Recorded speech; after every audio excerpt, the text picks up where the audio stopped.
Namo tassa bhagavato arahato samma sambuddhassa. Namo tassa bhagavato arahato samma sambuddhassa. Namo tassa bhagavato arahato samma sambuddhassa. Kalena dhamma sakacca eta manggala muttaman ti.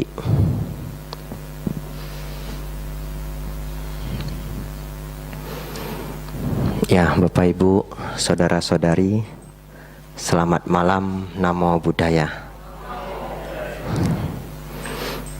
Sudah makan Bapak Ibu? Sudah makan ya?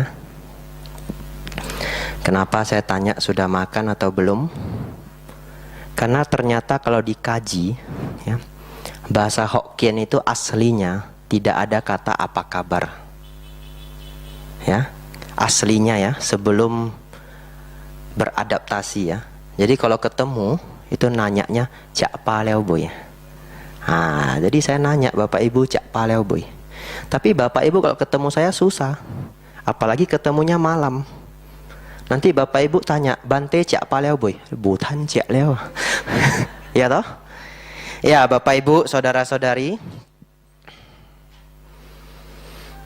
hari ini kita akan berdiskusi dhamma ya. Jadi nanti saudara-saudari punya kesempatan tanya jawab ya. Ya diusahakan satu orang 2 pertanyaan cukup ya. Jadi nanti direnungkan baik-baik apa yang mau ditanyakan. Bapak Ibu, ya silakan. Ini, letaknya di mana? Anda ada mejanya? Ah ya di sampingnya, ya Numodana ya.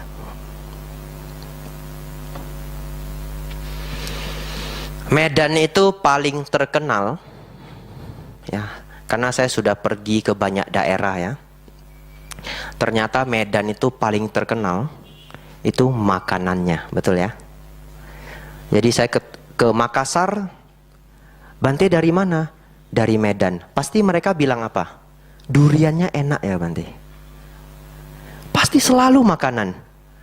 Nah, jadi saya akan memulai dari cerita makanan. Sesungguhnya tidak etis ya, biku itu cerita makanan. Tapi Bapak Ibu dengarkan dulu sampai habis. Nah, ada hubungannya. Di Filipina ada makanan yang unik ya. Namanya pak-pak. Namanya pak-pak.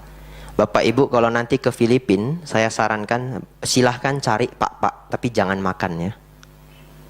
Pak-pak ini, nah ini ceritanya. Jadi orang yang jualan pak-pak, dia setiap pagi jam 2 atau jam 3, atau bahkan terkadang jam 12 malam, dia pergi ke tempat pembuangan akhir ya, atau di restoran-restoran. Tahu kenapa? Ngambil sisa fast food ya, KFC, McD ya, ataupun fast food lokal, itu sisa tulang yang dimakan oleh pengunjung itu dia kumpulkan sampai berkarung-karung, dia kumpulkan.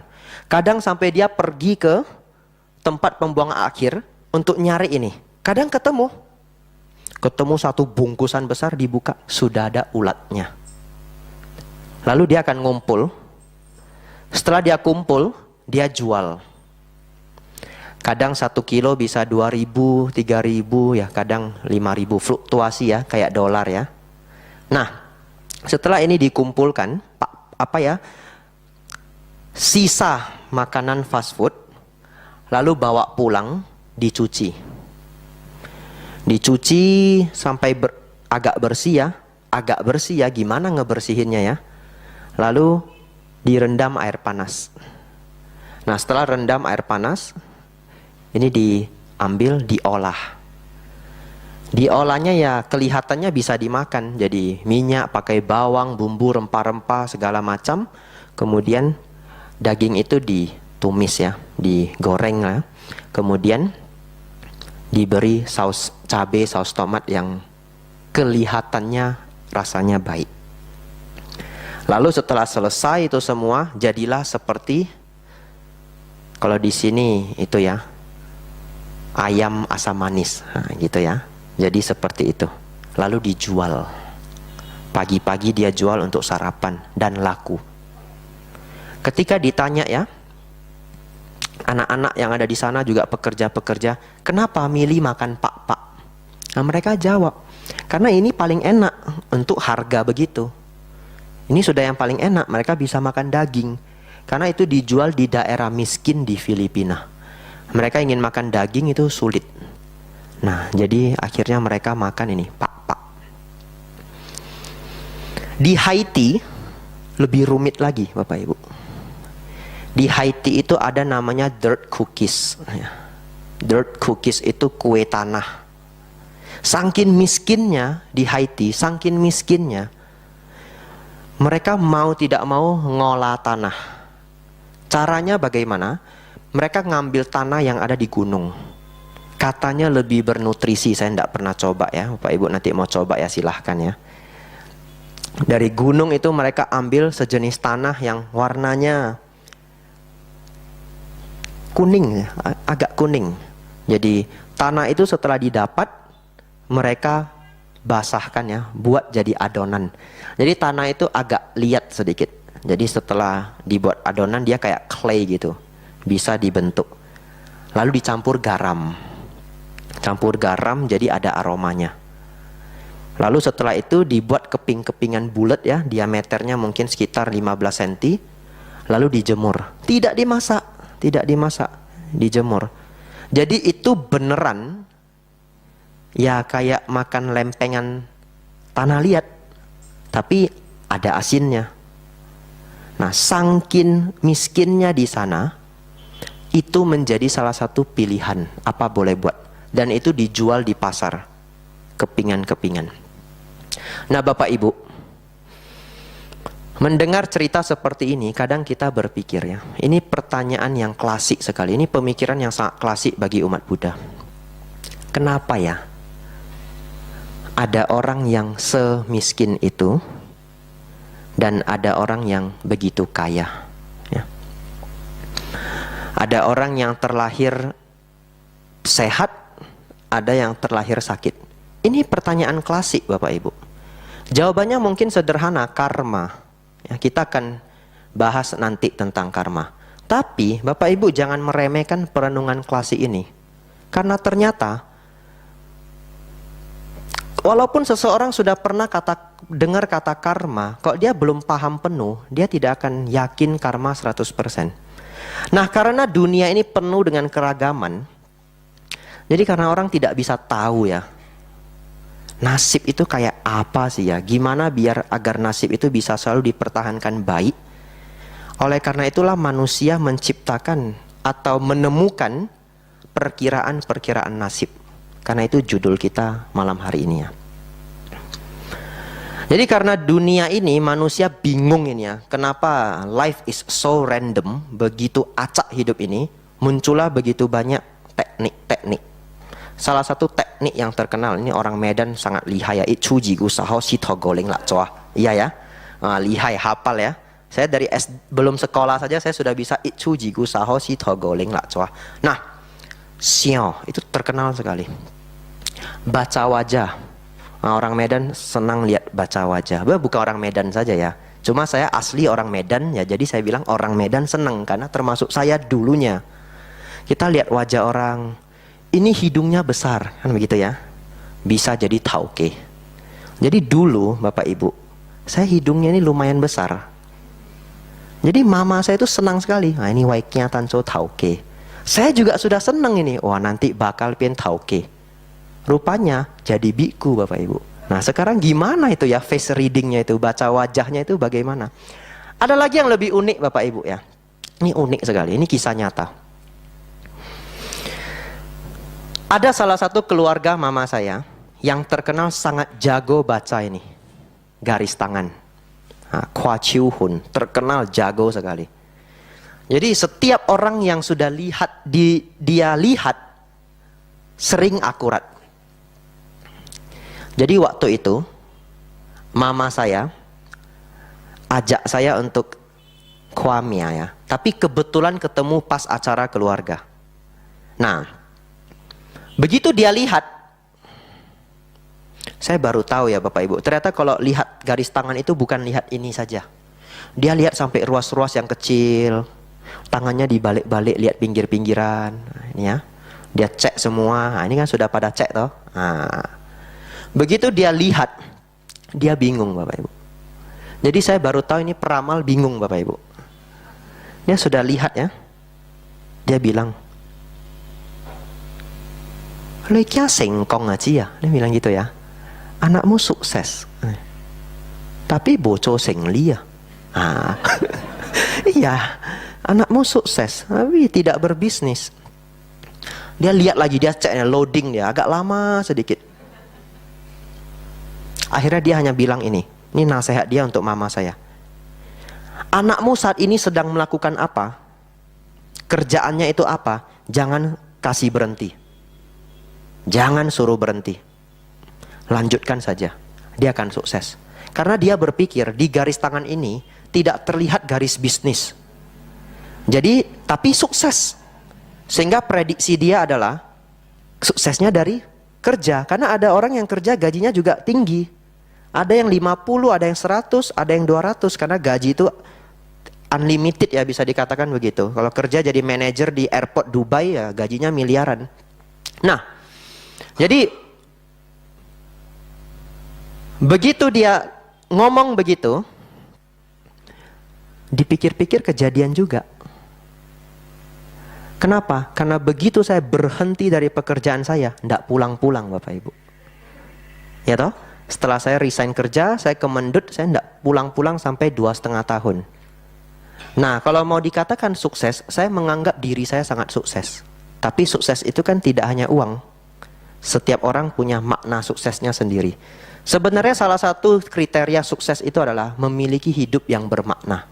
Karena tidak jarang saya ketemu orang yang sudah punya kekayaan yang sangat besar, tapi dia merasa hidupnya tidak berarti. Kira-kira 1,5 bulan yang lalu saya didatangi seorang pengusaha yang sangat sukses di Yogyakarta. Dia pemilik properti. Begitu datang, non-Buddhis lagi Bapak Ibu.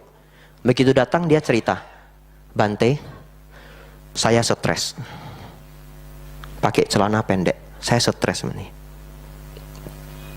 Gimana saya mau jawab ya? Iya, duduk Pak, duduk. Coba ceritakan stresnya apa. Intinya dia mengatakan, "Saya mau bunuh diri Bante." Bapak Ibu tahu dalam 1 minggu, Mendut itu sangat sepi Bapak Ibu. Sangat sepi, tidak ada kegiatan. Tapi sesekali ada yang datang untuk konsultasi. Tidak sering juga sesungguhnya, tapi musiman. Iya, jadi kalau orang stres itu juga musiman Bapak Ibu. Ini dalam 1 minggu 3 orang datang.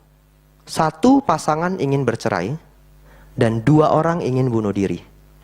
3-tiganya non-Buddhis. Jadi saya heran juga, ini kok mau bunuh diri carinya Bante gitu. Saya benar-benar bingung. Tapi beruntungnya ya kita konsultasi, kita layani, kita ladeni ya 2-3 jam. Akhirnya 2 orang yang mau bunuh diri ini sampai hari ini masih hidup ya. Dan satu diantaranya adalah seniman yang sangat terkenal di Indonesia. Saya tidak boleh menceritakan namanya. Dia pernah menang award 2 kali, award internasional, orang hebat. Saya saja terkejut, ini orang hebat mau datang ke wihara. Dan setelah konsultasi itu dia senang ya. Dia senang, dia datang berulang-ulang ke wihara untuk latihan meditasi. Nah, Bapak Ibu, karena kehidupan ini begitu acak, jadi teknik-teknik ramalan itu banyak sekali, setiap budaya ada. Tapi sebenarnya bagaimana menurut Dhamma? Ya ini penting. Nasib itu adalah Bapak Ibu, ini dihafal ya. Nasib adalah perpaduan karma lampau ditambah karma kehidupan ini. Saya ulangi ya. Nasib adalah perpaduan karma kehidupan lampau ditambah karma kehidupan ini. Karma itu artinya tiao tico, sengaja dilakukan. Ya, karma artinya sengaja dilakukan, sengaja diucapkan, sengaja dipikirkan. Karma lampau contoh, karma lampau tidak bisa diubah. Contoh, kesehatan. Kesehatan yang dibawa saat lahir. Ada orang lahir sehat, ya, semuanya lengkap. Ada yang lahir katup jantungnya bocor, ya itu karma lampau. Karena dia belum melakukan tindakan, anak kecil ini, bayi ini belum melakukan apa-apa. Ada yang lahir talasemia, ada yang lahir hidrosefalus, banyak penyakit-penyakit di dunia ini. Itu karma lampau, ada yang terlahir sehat. Apalagi karma lampau, tidak bisa diubah. Tingkat IQ. Tingkat IQ itu bawa lahir. IQ normal itu 80 sampai 120, ya. Anjing kira-kira 40. Anak tunagrahita 20. Makanya anak tunagrahita bahkan makan pun sulit, ya. Mental, apa istilahnya? Retardasi mental, ya. Nah, IQ itu bawa lahir. Apalagi yang bawa lahir? Ini ya, face ya. Wajah ya. Saya lahir-lahir tahu bentuknya begini Bapak Ibu ya.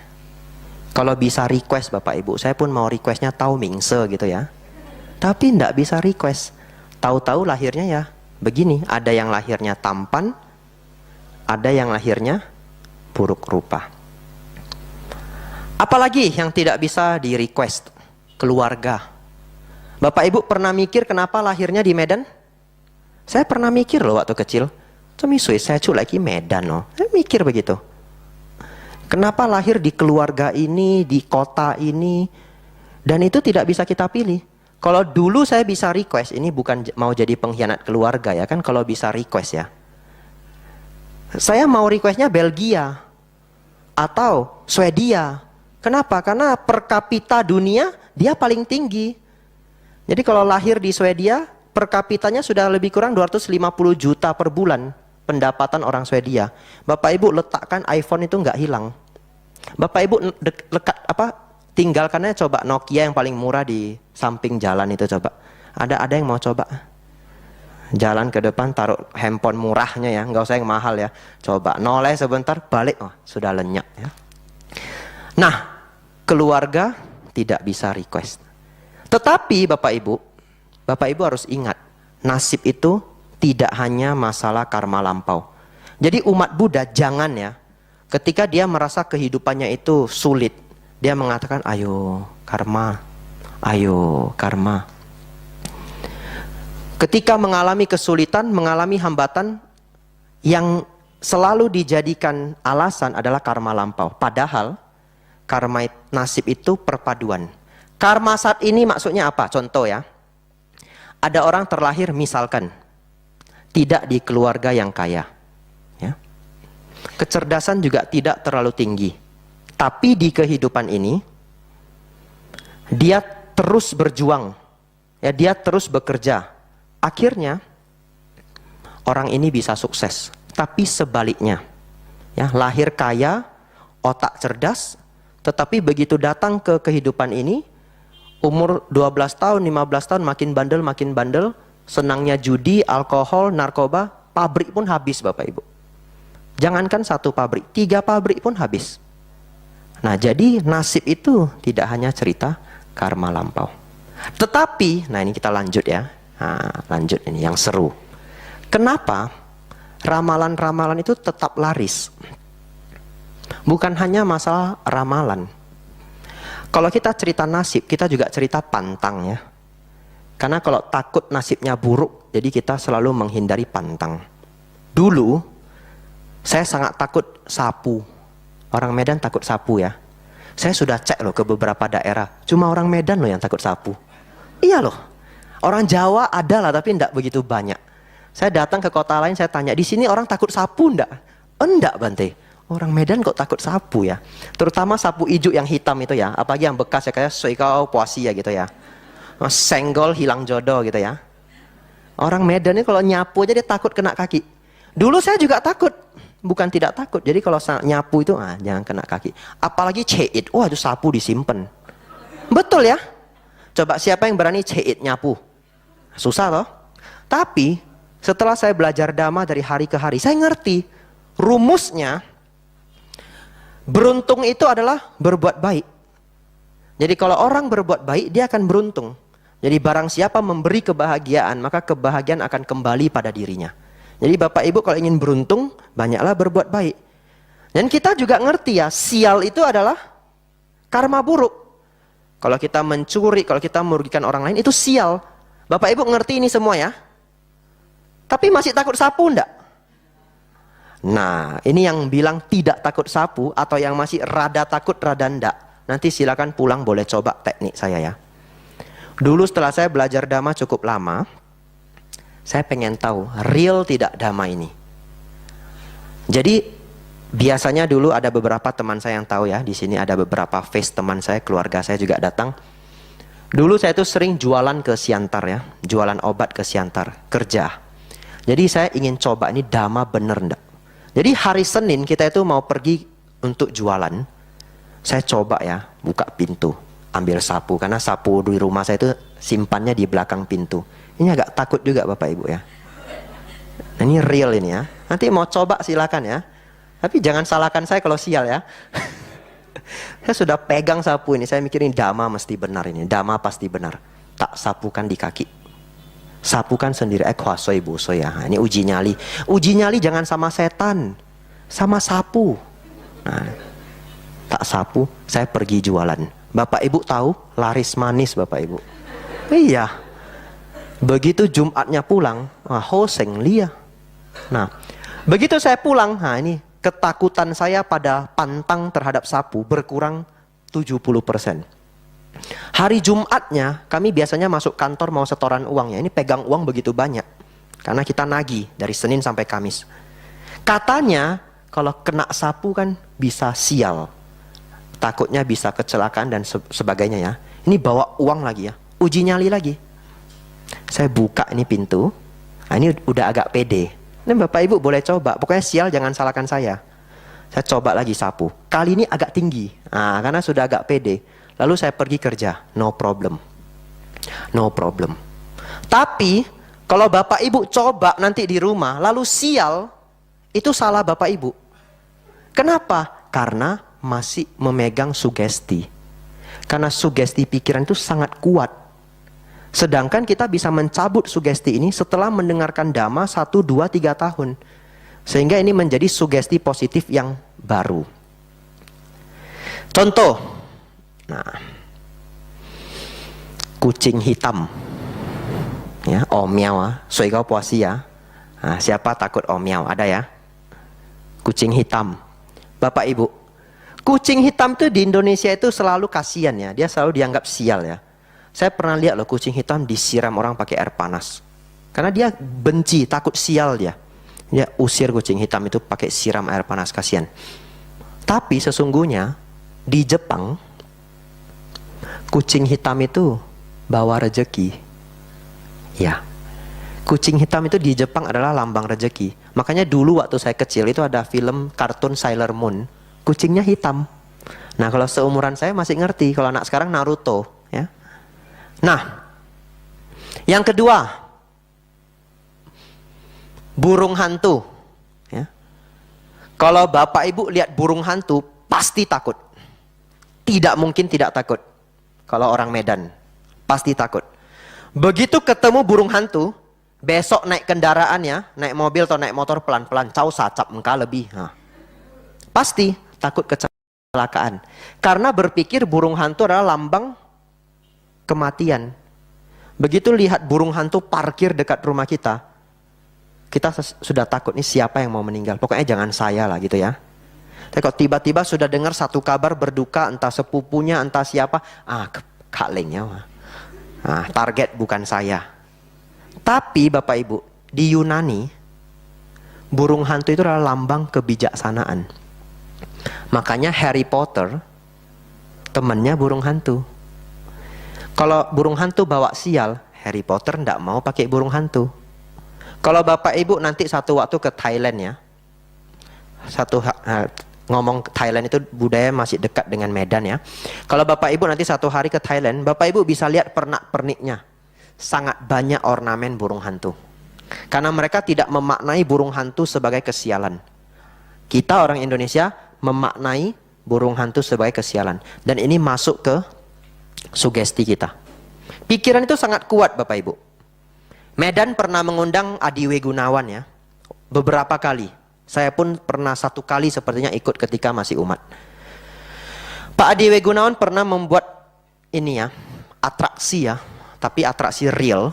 Dia undang salah satu peserta untuk naik ke atas pentas ya. Anggaplah peserta ini namanya Robin ya.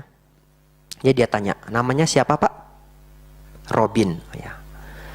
Boleh saya pinjam namanya? Gimana maksudnya pinjam nama ya? Boleh saya pinjam nama Bapak Ibu? Bingung toh? Nah, coba anggap saja ambil namanya di kantong. Anggap saja ya, dia ikut toh. Anggap saja. Nah, sekarang namanya berikan ke saya. Begitu dia ambil namanya, ini nama Bapak di saya ya. Saya simpan ya. Nah, dia simpan di ini kantong saku. Namanya siapa? Xiao Bichut. Lihat KTP-nya. Buka. Orangnya ngambil KTP. Begitu dia lihat KTP-nya. Namanya siapa? Ini sambil lihat KTP loh. Tong Bichut ah. Dia lihat. Tanggal lahir berapa? 24 April 1981. Namanya siapa? Nggak bisa dia ucapkan. Pekerjaan? Wirawasta. Nama siapa? Nggak bisa dia ucapkan. Lalu Pak Adi W. Gunawan keluarkan namanya lagi ya. Coba Pak ambil namanya. Orangnya ngambil. Ini, taruh lagi. Dia taruh di dada seakan-akan ya. Namanya siapa? Robin. Sukses.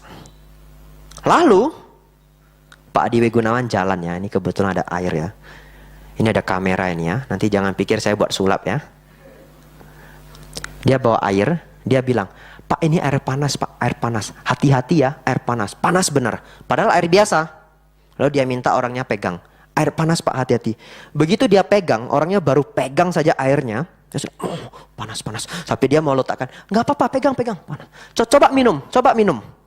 Suruh orangnya minum. Hati-hati, coba minum. Begitu dia minum, dia keluarkan sedikit. Panas katanya, panas. Pertanyaannya, airnya panas atau tidak? Tidak panas. Pertanyaan saya, siapa yang buat air itu jadi panas? Pikirannya. Betul ya? Itulah salah satu bukti betapa kuatnya pikiran. Maka Bapak Ibu, pikiran itu kuat sekali, sangat kuat. Dan kalau kita salah menggunakan pikiran, hajablah sudah. Bapak Ibu tahu, orang yang depresi berat, sampai mau bunuh diri, itu karena dia tidak tahu mengelola pikiran. Tidak ada yang lain. Nah, cerita tentang pikiran, sebelum kita tanya jawab ya, kita punya waktu sampai sekitar jam 9. Ada satu kisah nyata, ketika saya tinggal di Tangerang, Dharma Ratna. Saya pernah tinggal di Dharma Ratna sekitar 4 bulan. Nah, kalau Bapak Ibu pernah ke Dharma Ratna, itu adalah wihara yang paling dekat dengan Bandara Soekarno-Hatta. Jadi kalau Bapak Ibu satu hari ke Bandara Soekarno-Hatta, boleh berkunjung ke Dharma Ratna. Cari di GPS, Dharma Ratna, akan keluar Jurumudi. Hanya 15 menit kalau tidak macet. Tapi Jakarta kalau jam sibuk sangat macet. Nah, wihara itu tinggi besar. Wihara kota, jadi karena di kota itu tanah mahal, jadi mereka buat menjadi tinggi. 6 lantai sepertinya. 6 lantai. Nah, ini ada yang unik dengan wihara itu ya. Kalau Bapak Ibu berkunjung ke wihara itu, saya sarankan jangan buka jendela. Ingat ya, kalau Bapak Ibu nanti ingin berkunjung ke wihara itu, mau minta nginap misalkan, boleh nginap. Kalau Bapak Ibu bisa kenal salah seorang biku di sana, boleh. Bante, saya izin nginap 1 hari 2 hari ya silakan. Tapi jangan buka jendelanya. Kenapa? Pernah satu kejadian seperti ini. Ada umat ya, datang dari jauh karena paling dekat dengan bandara. Jadi dia datang ke Dharma Ratna. Bante, kami ingin nginap. Ibu-ibu 2 orang. Ya silakan, pakai kamar tamu ya. Karena biku di lantai 3, lantai 4, di lantai 2 ada kamar tamu. Dikasihlah ibu ini di kamar tamu. Jam 10 malam ibu ini buka jendela ya. Bapak Ibu tahu kalau buka jendela apa yang terlihat? Kuburan Cina, Bapak Ibu. Begitu dia buka itu jendelanya, langsung dia kemas semua kopernya. Itu jam 10 malam ya. Dia langsung turun. Cari bantainya, ketuk-ketuk. Bante. Saya izin ya Bante ya, saya pindah ya. Lo mau kemana? Oh enggak apa-apa Bante, kami di hotel saja, katanya begitu. Dia jam 10 dia rela, dia tidur di hotel. Bapak Ibu bayangkan tidur di hotel jam 10 kan ruginya minta ampun toh. Karena besok mungkin dia sudah terbang. Karena dia sengaja di sana supaya dekat dengan bandara. Nah, saat saya di Dharma Ratna, kami melaksanakan retreat meditasi ya. Tapi retreat ini tidak formal. Jadi hanya beberapa orang yang tahu. Tidak formal maksudnya tidak dipublis. Tidak dipublis, jadi hanya beberapa orang yang memang dekat dengan wihara, dia ikut retreat itu. Waktu itu, kami biasanya retreat itu mulai meditasi tepat jam 5. Jadi peserta sudah harus meditasi pas jam 5. Salah satu peserta, dia kenal dengan operator CCTV. Ya, sepertinya di sini tidak ada CCTV-nya. Dia kenal dengan operator CCTV, sehingga dia tahu cara mengakses video CCTV lewat HP. Karena retreat itu memang bukan retreat formal, jadi HP tidak disita. Pagi dia bangun sekitar jam 4.40 dia bangun, atau mungkin kurang. Begitu dia bangun, ini orang memang agak kurang kerjaannya. Ya maklum ya, orang banyak jenis ya Bapak Ibu. Begitu dia bangun, dia cek HP. Open CCTV kamera. Untuk apa? Kurang kerjaan, dia mau lihat sudah ada nggak orang yang meditasi. Ya toh? Karena orang kan kepo, wajar ya. Dia cek ini, ada ndak yang pagi-pagi meditasi? Karena dia melihat kalau ada, wah rajin bener, maksudnya begitu. Dan maksud dia lagi, kalau belum ada yang turun, dia mau tidur 10 menit lagi. Kan gitu ya. Nah 10 menit itu berharga kalau bangunnya jam 4-an. Nah, lalu dia lihat, ini real. Saya lihat dengan mata kepala saya sendiri. Jadi Bapak Ibu akan dapat true story dari biku yang tidak boleh bohong. Ini true story, real true story. Kalau tetangga yang ngomong belum tentu Bapak Ibu yakin ya. Nah, begitu dia lihat, ada satu peserta yang sedang duduk meditasi ya, dengan postur yang begitu mantap, tepat di sampingnya berdiri pocong. Cincinnya ini ya, ada pocong, ada kuncupnya lagi. Saya lihat sendiri, ini ada kamera lagi. Tidak mungkin saya berani reka-reka cerita ya. Ada foto pocong. Lalu orang ini capture. Setelah capture, dia nggak berani lihat lagi. Dia simpan. Dia turun juga meditasi. Nah, setelah dia turun selesai ya, kami setelah siap makan pagi, diperlihatkanlah foto ini ke saya. Saya lihat, terkejut sekali. Ini cincin pocong ini ya, lihai ya.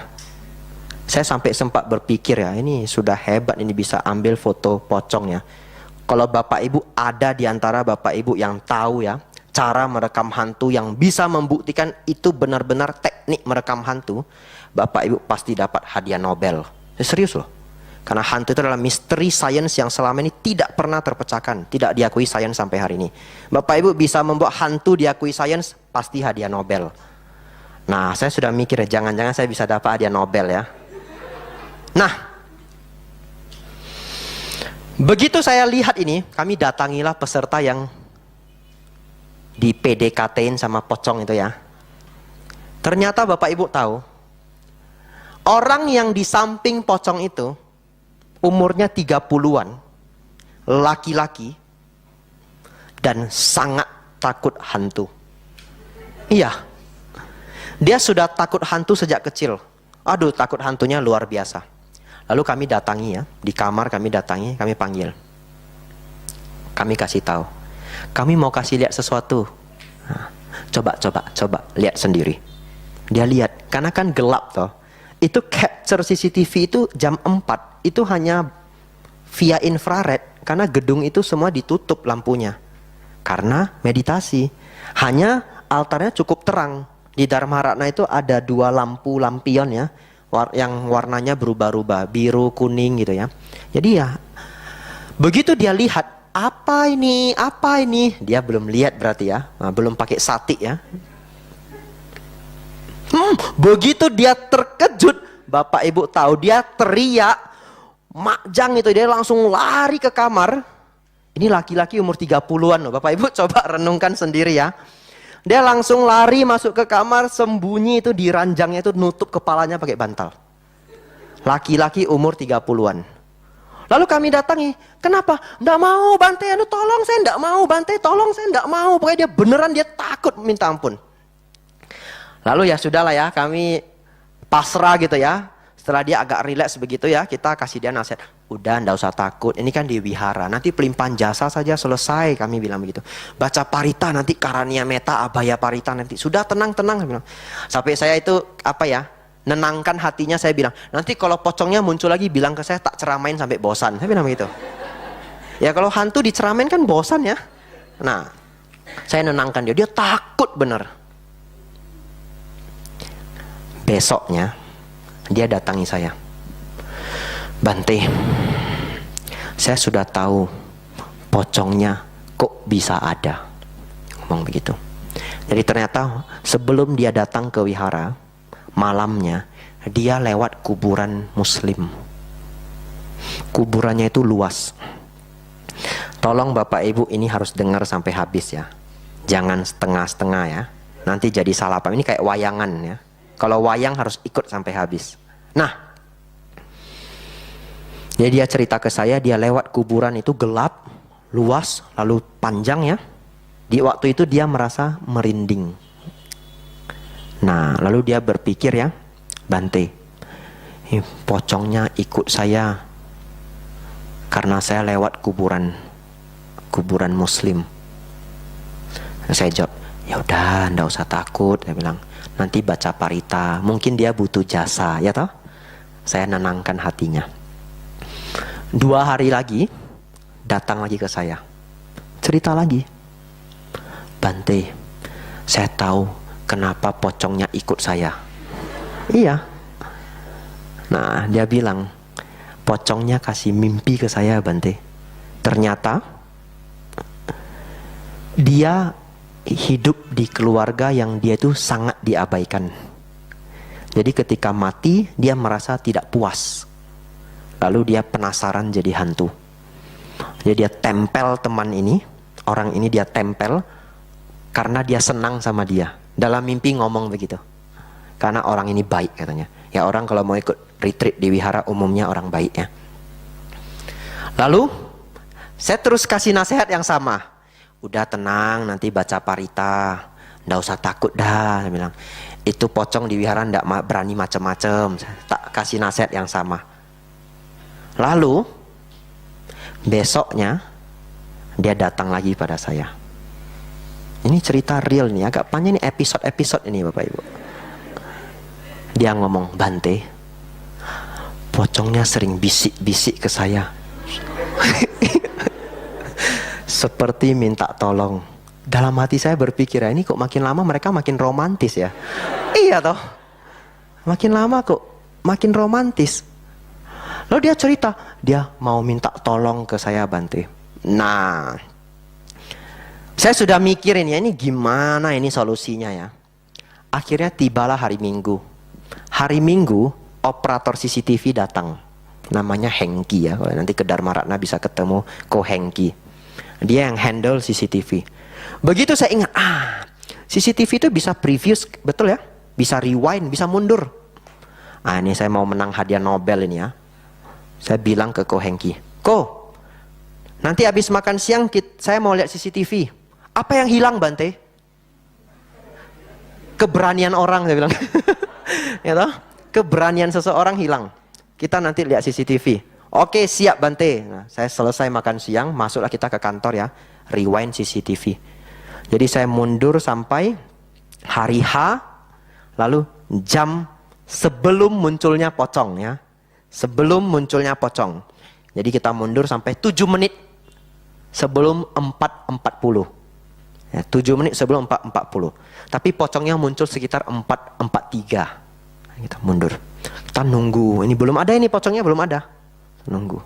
Saya berpikir di pikiran saya ya, pocongnya mungkin muncul kayak di TV-TV ya. Sering gitu ya. Oh iya, pemikiran saya. Sering ya, dugaan saya. Kita nunggu. Serius ini. 2 orang yang nunggu. 3 orang ya. 4 orang total. 2 biku ya, termasuk saya. Lalu ada yang capture ya. Lalu Ko Hengki. Ini seru ini. Karena biku kan tidak nonton TV ya. Jadi kalau Bapak Ibu bilang film horor paling baru mah saya sudah tidak boleh nonton ya. Tapi ini live ini. Jadi sesekali nonton live ini seru sekali. Nah, nunggu pocongnya muncul. Kok kita nunggu serius sekali. Ternyata begitu sudah detik-detik pocongnya mau muncul, ada seorang biku yang jalan di dalam picture itu ya. Jalan mutar ke belakang. Nah, Bapak Ibu tahu kalau kita buat retreat, meditasi, ada biku yang ronda. Ya. Tugasnya apa? Kalau ada peserta ya, yang begini ya. Nanti bikunya tugasnya itu ini, nepuk ini. Nah, dia naik lagi. Atau ya, kadang ya dia sudah gini ya. Bunyi loh kadang, serius loh. Kalau yang pernah ikut retreat tahu ini. Bunyi loh. Nah, nanti bantainya datang ya. Pegang pundaknya kadang tarik kepalanya.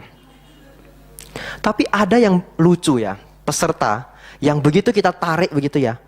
Bikunya jalannya, belum 10 langkah, dia sudah drop lagi.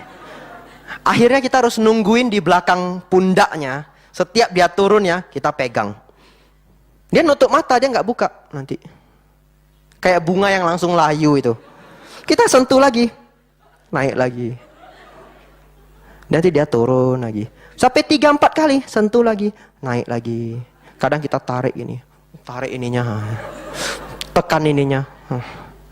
Nanti dia sudah tegak gini ya, layu lagi, sudah 3-4 kali. Akhirnya gimana? Udah dorong aja kasih jatuh.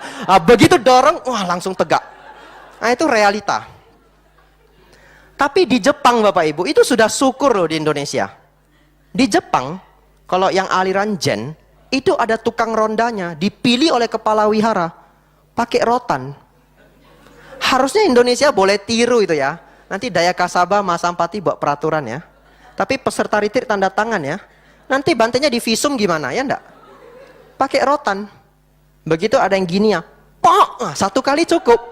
Langsung segar. Tidak akan ngantuk lagi. Nah, jadi karena CCTV di Dharma Ratna itu frame per second-nya rendah ya. Frame per second itu artinya gambarnya itu tidak smooth ya, tidak halus, tidak lembut. Umumnya kalau Bapak Ibu nonton TV, kalau saya tidak salah TV itu 24 frame per second. 24 gambar dalam 1 detik. Karena video itu adalah kumpulan gambar-gambar yang digerakkan bersamaan. Yang diputar. Nah, CCTV itu karena mungkin agar hemat gigabyte memori ya. Biasanya begitu ya. Itu tukang komputer kita undang untuk jelaskan ya. Nah, jadi frame per second-nya rendah. Apalagi itu infrared. Malam ya, pagi, gelap. Ternyata ketika biku ini jalannya, terjadi distorsi gambar. Sret, begitu ya. Uniknya, ketika pas bantai ini tepat di peserta ini, terjadi distorsi gambar. Sret ini ya. Bikunya jadi putih dan langsing, jadilah bentuk pocong itu. Terus terang ya, saya tidak bilang nama bikunya ya. Bikunya tidak terlalu tinggi. Mungkin kalau berdiri hanya sampai di sininya saya. Tapi begitu distorsi gambar, seret ya jadi kurus tinggi. Ada kuncup lagi. Itulah pocongnya. Distorsi gambar. Begitu kita lihat itu, semua kita ketawa. Lalu, ini video, itu bisa di rewind juga pakai HP. Bukan tidak bisa sebenarnya, tapi kita tidak tahu caranya. Lalu diajarilah sama operatornya ya. Kita datangi ini korban ya. Ya, kan? Korban dari pocong ini ya. Kita datangi, kita bilang, saya panggil dia. Kamu lihat ini. Ah, enggak mau Bante, tolong Bante, saya enggak mau lagi, saya enggak mau lihat-lihat apa-apa lagi. Kamu lihat ini dulu, video. Aduh, video lagi. Foto aja dia udah mau mampus ya. Apalagi video. Kamu lihat dulu, saya bilang, kamu lihat dulu. Tenang, lihat dulu, saya bilang begitu. Lalu dia enggak mau, tetap enggak mau. Lalu saya bilang, setelah kamu lihat, ketakutanmu pasti hilang, saya bilang begitu. Nah ini beruntung karena biku enggak pernah bohong ya. Ini kata kalimatnya otentik. Dia mikir juga. Beneran, benar saya bilang. Setelah kamu lihat, kamu pasti ketakutannya hilang. Lalu kita kasih lihat. Bapak Ibu tahu dia lihatnya gimana? Ini saya peragakan sedikit ya. Dia lihatnya sambil gini ya ini. Nah, jadi dia lihat videonya itu gini, saking takutnya. Sambil enggak mau saya gitu. Begitu detik-detik pocongnya mau muncul, ternyata dia melihat ada sosok biku ya, yang sedang ronda. Dan begitu pas distorsi, terbentuklah pocong itu. Nah, begitu dia lihat itu dia bilang, oh, pocongnya Bante, katanya gitu. Iya, pocongnya Bante. Pertanyaan saya, jadi dia seminggu romantis sama siapa coba? Betul ya? Selama seminggu itu dia romantisnya sama siapa? Nah inilah salah satu contoh Bapak Ibu, betapa kuatnya pikiran manusia. Jadi kalau Bapak Ibu tidak belajar Dhamma, Bapak Ibu tidak tahu sudah berapa banyak hal yang sebenarnya tidak pas yang Bapak Ibu masukkan di dalam pikiran sejak kecil. Tidak boleh menjahit kalau malam, biasanya tisa. Katanya sial. Bapak Ibu ke konstruksi ke China itu 24 jam itu bikin baju. Itu bosnya kaya bener Bapak Ibu. Kalau Bapak Ibu bilang pantang ya, ini dia kaya bener. Karena dulu jarum itu mahal dan dulu itu nggak ada listrik. Jadi kalau menjahit gelap, jarumnya jatuh hilang, ya toh? Atau sering kecelakaan karena gelap. Malam tidak boleh gunting kuku. Dulu saya masih ingat waktu kecil. Saya diajari ya sama neneknya teman. Untung nenek saya nggak pernah ngajari ini. Neneknya teman. Malam nggak boleh gunting kuku. Ini ceritanya serem lagi. Katanya kalau malam gunting kuku, nanti anak kecil tuh bisa dimakan sama siluman. Iya. Dan kalau dimakan siluman, siluman itu kan gigit tulang kita ya. Rasa apa? Suaranya itu kayak suara gunting kuku. Jadi kalau kita malam sering gunting kuku, nanti pas kita dimakan siluman, orang tua kita nggak tahu kalau kita lagi dimakan siluman. Lalu lucunya saya percaya. Sejak saat itu saya nggak berani gunting kuku kalau malam. Sampai SMP masih nggak berani. Untunglah setelah satu waktu saya merenung ya, kayaknya ini nggak bener ini ya. Barulah saya mencoba berani untuk gunting kuku malam hari. Terus silumannya nggak muncul ya. Mungkin satu hari kita harus gunting kuku rame-rame ya. Silumannya muncul kita tangkap gitu ya. Tapi harus satu orang jadi korban ya. Kebetulan saya paling gemuk di sini ya. Nah Bapak Ibu, jadi kita harus berhati-hati dengan pikiran. Sebelum tanya jawab ya, harus saya tutup dengan satu penjelasan yang baik ya. Kenapa pikiran kita bisa menjadi musuh ya, kalau kita tidak bisa memahami? Karena Bapak Ibu, pikiran kita semua itu bocor ya. Pikiran kita semua bocor. Dalam bahasa Pali, bocornya batin ini disebut asawa. Karena asawa bahasa Pali artinya bocor. Apa yang bocor? Coba. Bapak Ibu di sini, saya tanya ya. Pernah ngomong dengan dirinya sendiri? Pernah? Pernah ya? Ngomong dengan diri sendiri pernah ya? Dikatakan satu hari kita ngobrol dengan diri kita sendiri 65.000 kali per hari. Menurut psikologis. Menurut psikolog. Saya tidak pernah hitung. Bapak Ibu nanti hitung lapor ke saya ya. Lalu yang kedua, kita selalu bisa membayangkan sesuatu ya. Saya menyebut ini gambaran pikiran. Contoh, tolong Bapak Ibu ini, dengar ya baik-baik ya suara ini ya.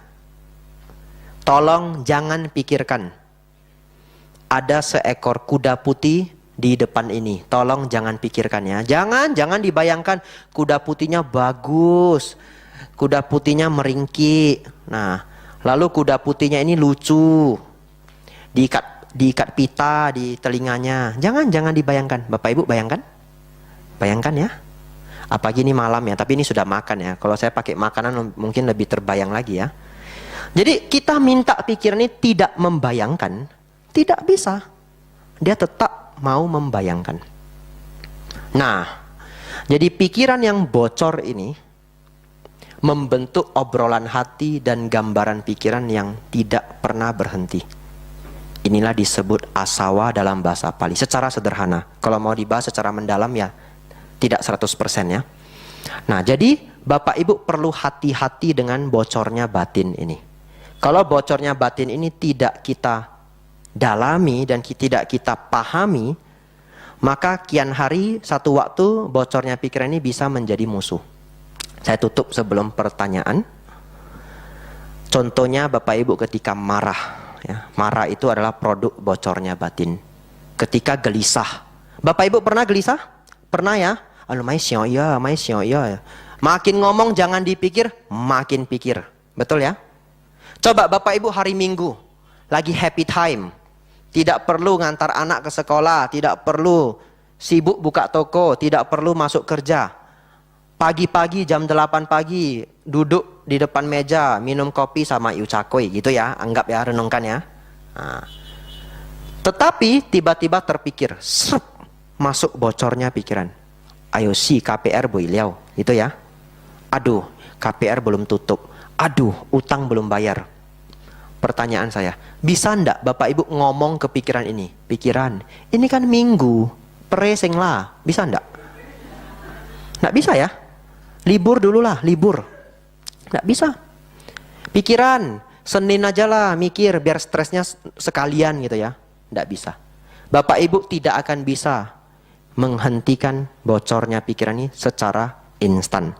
Ya, kita tidak akan bahas secara mendalam, tapi intinya bocornya pikiran ini akan kita kikis pelan-pelan dengan praktek dana, sila, dan samadhi. Ya, kalau kita ingin bahas samadhi mendalam, bulan depan SPD saya datang lagi, saya akan bahas tentang meditasi. Ya, ada pertanyaan silakan.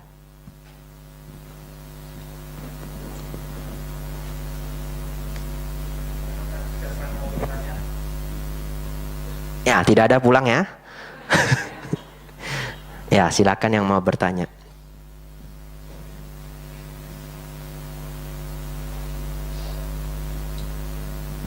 Ayo, puasi, paise. Nggak apa-apa, renung dulu, saya nunggu. Atau mungkin apa yang belum terbahas, ya bisa kita bahas. Bante, saya ingin bertanya. Ya, silakan. Tadi tuh kameranya kok bisa terjadi distorsi, Bante, tadi? Kok bisa jadi warna putih? Kenapa ya? Ada teknisi CCTV di sini? Iya. Kalau Bapak Ibu pernah melihat CCTV yang frame per second-nya rendah ya.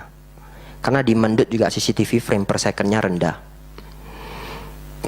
Memang gambarnya itu gini. Tidak smooth, tidak lembut dia. Nah, jadi kebetulan pas ketika macet-macet ini terjadi, pas pula lah terbentuk gambar pocong itu. Tapi kalau prosesnya bagaimana terbentuk pocong itu detailnya ya tidak tahu ya, harus tanya ahli CCTV mungkin ya. Ya, lebih kurang seperti itu. Entah masih ada ndak fotonya ya. Dulu tahu saya simpan ya. Jadi kalau dhamma kelas bisa saya pamerkan begitu ya, biar real gitu ya. Itu pocong beneran loh. Kalau Bapak Ibu lihat tidak akan ragu sedikit pun. Seperti pocong. Ya, lebih kurang begitu. Ada lagi yang mau ditanya? Silakan.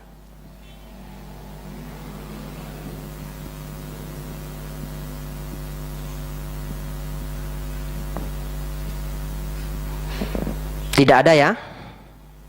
Silakan.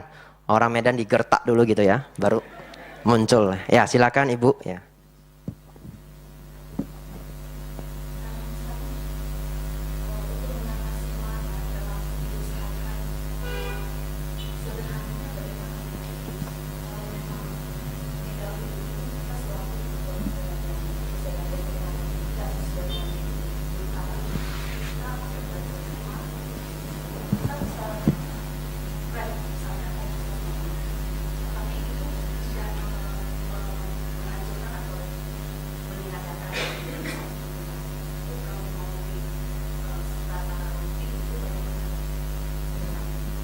Oke, bahas marah ya. Oke, saya bahas dulu marah itu apa ya. Marah itu adalah reaksi stres Bapak Ibu ya. Jadi kalau stres, kita bisa bereaksi dengan banyak cara. Ya, ada orang stres nangis ya. Ada orang stres lalu malu. Stres, marah dan sebagainya. Stres itu bukan gila ya. Karena kita sudah sering berpikir kalau stres itu mesti gila. Tidak ya. Stres itu artinya sedang tertekan. Kalau Bapak Ibu buka kamus bahasa Inggris, stres itu artinya menekan. Ya, jadi kalau nanti disuruh stres pianonya ya maksudnya tekan pianonya ya. Nah, bagaimana reaksi stres bisa terjadi di tubuh kita? Kalau Bapak Ibu melihat satu hal yang menakutkan ya, atau Bapak Ibu mendengar berita yang buruk, atau Bapak Ibu merasakan sesuatu yang membahayakan, begitu bahaya ini diketahui oleh pikiran, oleh otak ya, otak akan memerintah adrenal gland ya, sejenis organ di belakang, di atas ginjal sedikit ya, lebih kurang ya. Bapak Ibu silakan cek Google adrenal gland ya.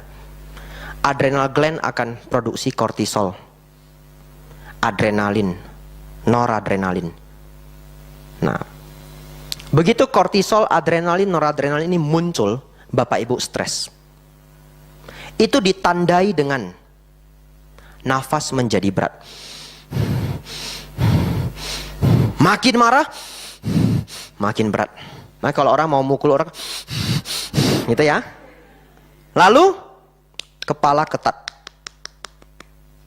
rahang ketat, jantung berdegup kencang. Semua otot di badan kita menjadi menegang. Itu ulahnya hormon stres ya. Ulahnya hormon stres. Dan itu terjadi kurang dari 1 detik. Sangat cepat. Jadi reaksi hormon di tubuh kita itu sangat cepat. Begitu marah, begitu stres sudah terjadi, ya kita kali ini kita ngomong marah ya.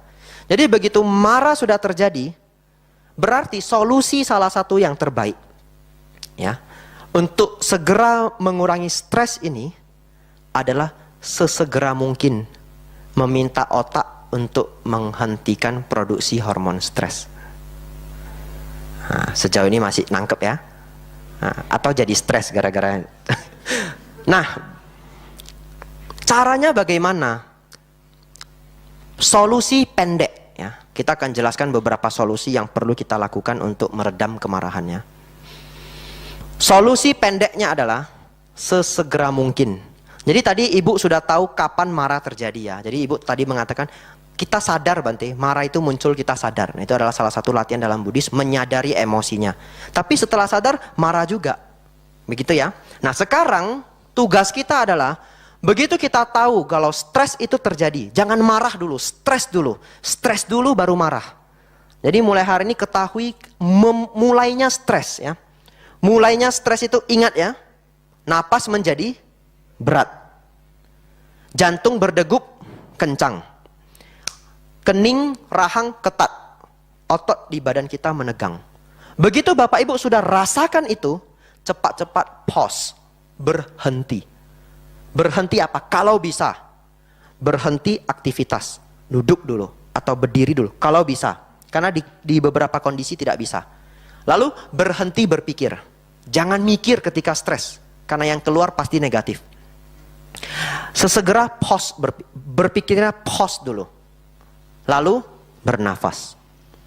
Nafasnya adalah pelan, tenang, damai, dan santai.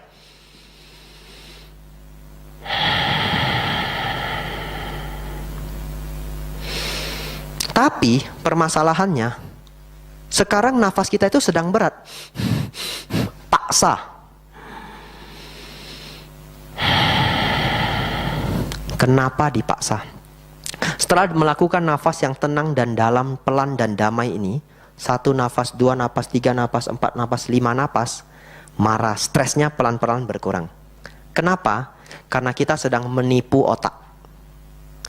Jadi ternyata nafas yang tenang dan damai adalah sinyal untuk otak, no problem. Jadi kita menipu otak dengan memberikan respon fisik, memberitahu otak bahwa tidak ada masalah. Setelah otak mengetahui tidak ada masalah, dia hentikan produksi hormon kortisol. Itu cara paling cepat untuk instan meredam marah. Ya. Jadi Bapak Ibu langsung berhenti aktivitas dan pemikiran sejenak. Nafas tenang, damai dan mendalam. Setelah itu, saya lanjut ya. Setelah lebih tenang, Bapak Ibu cek fisik ini. Tanda-tanda stres sudah berkurang ya. Baru amati emosinya. Jadi sembari mengontrol nafas, mengontrol nafas menjadi tenang, damai, rileks dan mendalam. Kalau bisa duduk jauh lebih baik. Sambil amati apa yang sedang terjadi dalam emosinya. Oh, sedang marah. Ya, batin saya ngobrol sendiri, memprovokasi saya. Tapi dia pelan-pelan berkurang. Ketika fokus kita adalah ke dalam diri, marahnya akan semakin berkurang. Karena emosi itu adalah masalah fokus. Emosi adalah masalah fokus. Setelah emosinya, amarah, stresnya benar-benar berkurang, baru berpikir. Kenapa harus berpikir? Karena Bapak Ibu kalau misalkan sedang marah, pasti ada problem. Jadi tidak mungkin, tidak usah mikir lagi. Tidak mungkin. Karena di kehidupan sehari-hari, problem itu harus diselesaikan. Tapi jangan selesaikan problem pada saat stres. Turunkan dulu stresnya. Ini tidak mudah. Saya ulangi ya, teori ini tidak mudah. Tapi bisa dilatih. Setelah dilatih, dilakukan setiap waktu, nanti setelah 3 minggu, 4 minggu akan semakin terlatih, semakin skillful. Cara latihannya bagaimana? Setiap ketemu lampu merah.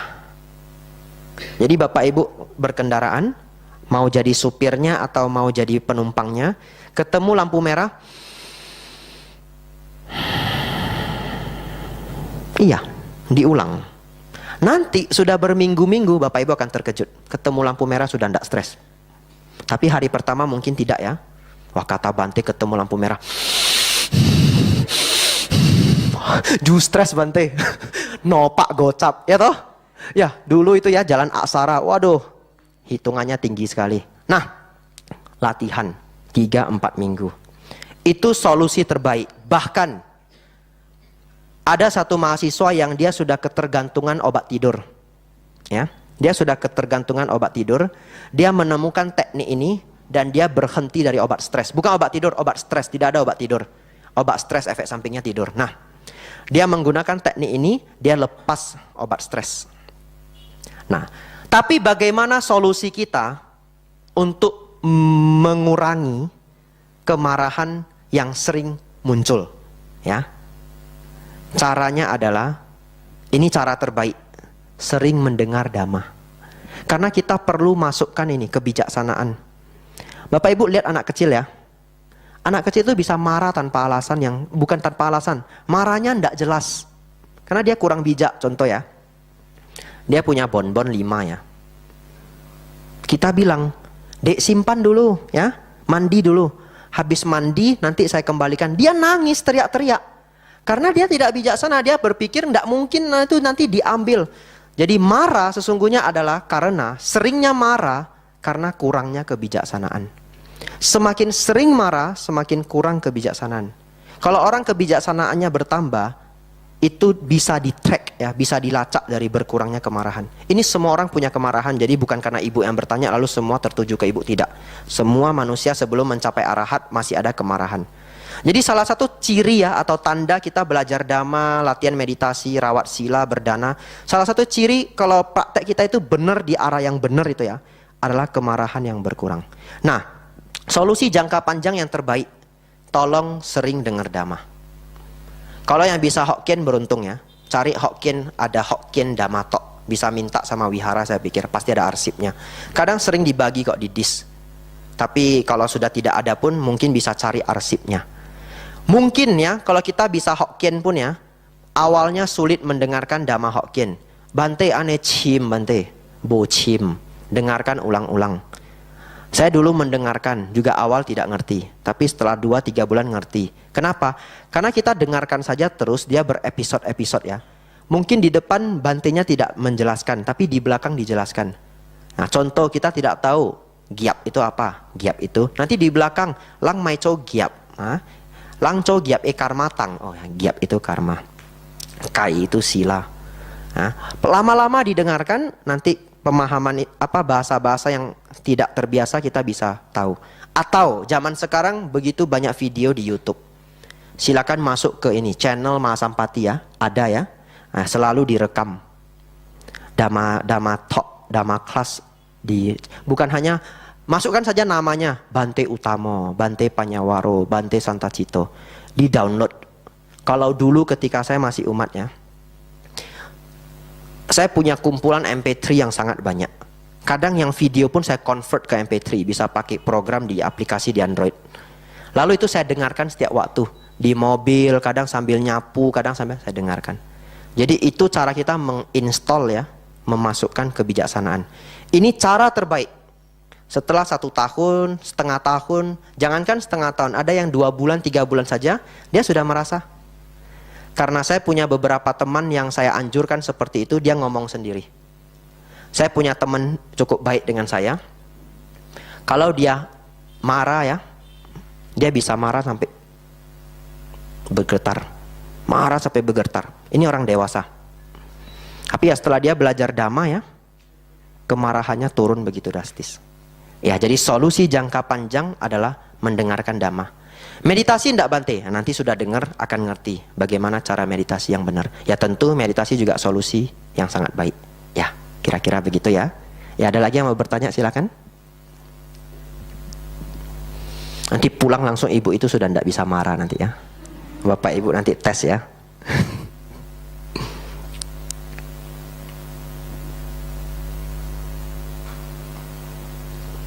Sudah capek? Sudah 8.30 loh. Biasanya kalau memang bahas dhamma malam itu agak menantang ya. Saya pernah ceramah di Kaloran. Kaloran itu desa Buddhis ya. 70% Buddhis. Dulu 90%. Jadi masih ada loh desa Buddhis di Indonesia. Begitu saya ke sana saya juga terkejut. Nah, desa Buddhis. Nah, dulu 90%, sekarang sudah turun sampai lebih kurang 70%. Katanya sekarang pun bahkan sudah turun sampai 60%. Ceramahnya itu mulai puja bakti jam 8. Lalu baca parita dan sebagainya mulai ceramah 8.30. Waduh, itu benar-benar susah dah ceramah jam 8.30 malam. Kenapa? Begitu saya jelaskan ya, Bapak Ibu, meta adalah cinta kasih. Umatnya gini. Iya, meta cinta kasih. Wah, semuanya hampir KO. Bingung saya. Karena 8.30 itu memang sudah jam yang capek sekali. Karena itu bukan hari Minggu. Terpaksa saya cerita kuntilanak. Wah, bangun lagi semua. Saya cerita kuntilanak 10 menit, harapan saya sudah fresh ya. Saya lanjut lagi. Karuna adalah welas asih. Belum 3 menit. Layu lagi. Aduh, saya cerita pocong lagi gitu ya. Lanjut lagi. Mudita. Saya mau menjelaskan Brahma Wihara yang hanya 4. Susahnya minta ampun. Kapok saya. Setelah itu kalau di Kaloran minta ceramah malam, mikir-mikir saya. Kalau mau sore jam 4. Ya, tapi kalau di Medan untung masih semangat semua ya. Ya, pertanyaan terakhir sebelum kita tutup. Ya, silakan. Ya, nama budaya. Saya mau tanya mengenai tukang lama. Kalau biasa tukang lama melamar kita katanya bahwa dia berbicara dengan roh kita. Apakah betul? Kalau dia lebih tinggi dari roh kita, dia bicara, dia mengetahui masalah kita. Apakah betul? Kalau tukang ramal itu, roh dia berbicara dengan roh kita tidak betul. Tapi dia berbicara dengan kita betul ya. Jadi bukan dari roh ke roh ya, tapi dari mata ke mata ya. Kalau ngomong terlalu dekat nanti dari hati ke hati. Nah, saya jelaskan ya. Ramalan itu ada beberapa jenis ya. Ada yang memang dia punya kemampuan ya. Mungkin dia punya indera keenam ya, kita katakan begitu ya, bahasa masyarakatnya begitu ya. Atau ada makhluk yang memberitahu dirinya. Tapi perhatikan, Ini penting memang, untung ini ditanyakan. Perhatikan, kadang kita mengetahui peramal ini sakti ya, bukan karena dia memberitahu kita ramalan masa depan, tapi masa lalu. Contoh ya, ada satu orang datang. Lalu begitu dia datang ya, supaya dia bisa kagum gitu ya. Kamu pernah tinggal di Jambi ya? Loh, kok tahu mbah? Kan gitu ya. Nah, saya jadi mbah dulu ya. Kok tahu mbah? Ya, umur 30. Bener ya. Hitung-hitung lagi dia. Ya, kamu 7 tahun dulu pindah dari Palembang ke Jambi. Sakti bener ini. Itu masa lalu. Masa lalu itu sudah terjadi, sehingga bisa dilihat. Ya, 2 hal. Apakah dia bisa melihat secara intuitif ya, atau ada makhluk yang mengatakan pada dirinya. Lalu, karena kita sudah begitu yakin ya, karena dia bisa memberitahu kita tentang masa lalu ya. Misalkan kamu 7 berkeluarga, anakmu 4, dulu meninggal 1. Kan orang jarang tahu yang seperti itu. Nah, begitu kita mendapatkan informasi tentang masa lalu, kita yakin 100% dengan tukang ramal ini. Setelah itu, dia akan memberitahu kita tentang masa depan. Dan kita makan telan bulat-bulat. Ya toh? Ini kisah nyata saudara saya sendiri ya, tapi namanya harus dirahasiakan. Dia kecil, orang tuanya pergi ke Tangsin. Lalu Tangki ini ngomong, anakmu yang paling besar ini, laki-laki, besar akan durhaka. Begitu dia saking percaya dengan Tangsin ini ya, pulang detik itu juga dia benci dengan anaknya. Lalu anak ini tumbuh besar. Pernah satu hari naik sepeda, masih kecil, kecelakaan, tangannya patah. Bayangkan ya, anak kecil tangannya patah, pulang sambil pegang tangannya ini yang sudah patah ini, pulang ke rumah nangis-nangis. Bapaknya biarkan aja. Lalu dia masuk kamar nangis sepanjang hari, sampai hari ini tangannya bengkok. Tidak dibawa ke rumah sakit. Sekarang anak ini sukses besar. Sukses di Jakarta. Dia pergi ke Jakarta berbisnis, dia sukses. Pertanyaan saya, kalau hari ini dia durhaka dengan orang tuanya, karena siapa sebenarnya? Karena orang tuanya. Tapi orang tuanya saking percayanya dengan Tangsin ini ya, dia menjadi benci dengan anaknya. Itulah kadang berbahaya tukang ramal. Satu, tidak pasti 100%. Yang kedua, tukang ramal yang tidak memahami dhamma ya. Ya kebanyakan tukang ramal memang tidak paham dhamma ya. Dia bisa menyebabkan orang itu menjadi saling benci. Padahal ini sangat buruk. Kalau kita tukang ramal ya, Bapak Ibu bayangkan Bapak Ibu semua punya kemampuan meramal. Kalau Bapak Ibu sudah lihat ini orang, anaknya bakal durhaka nantinya. Bapak Ibu tega ngomongnya? Bapak Ibu tidak akan tega. Kenapa? Anggaplah itu fakta ya, umur 25 anak ini mulai durhaka. Kita ngomong atau tidak ngomong pun, kalau anggaplah dia maha sakti, dia akan durhaka umur 25. Tapi begitu kita ngomong, maka orang tuanya akan benci ke anaknya sejak umur 6 sampai anak ini, orang tuanya mati. Tapi kalau kita tidak ngomong, dia akan mulai benci anaknya umur 25, betul ya? Kalau dihitung-hitung, malahan masih lebih benefit ya, jangan diomongin. Tapi karena tukang ramal itu tidak punya kebijaksanaan, apalagi dia tidak ngerti dhamma, dia tidak tahu kalimatnya itu menghancurkan hidup orang. Itulah bahayanya. Kalau peramal ini beneran sakti. Yang kedua, peramal acting. Peramal acting itu banyak loh. Bukan sedikit loh. Bapak Ibu tahu gimana jadi peramal acting? Saya ajari ya. Saya ajari. Tekniknya tidak susah kok. Contoh ya. Anggap saya peramal ya. Karena ada tobiku yang dianggap peramal ya. Nah, ini bukan maksudnya nyenggol ya. Umat datang dari jauh. Kita lihat.